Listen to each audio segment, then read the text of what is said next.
मैं बताने वाला हूँ वेस्टीज वेस्टिल के कफ ड्रॉप के बारे में।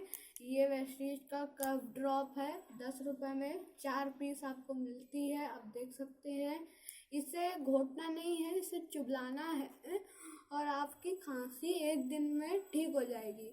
मैंने अपनी भाभी को भी भेजा था कफ ड्रॉप, तो उनको बहुत तेज खांसी आ रही थी, इसे मैंने दिया।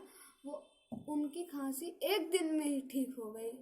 ये इतना अच्छा है। वो आपको वापस फोन करके कहीं, क्या तुम भेजे थे, रामबाण भेजे थे क्या, इतनी जल्दी ठीक हो गई मेरी खांसी, तुम हमको 4-5 पैकेट और दे दो। तो मैं फिर जाके उनको 4 पैकेट फिर भेजवाया था।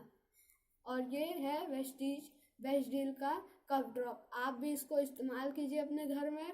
अगर फ़ायदा होता है तो आप मेरे कमेंट में मुझे कमेंट करके दीजिए कि आप जो बताए थे वो सही था।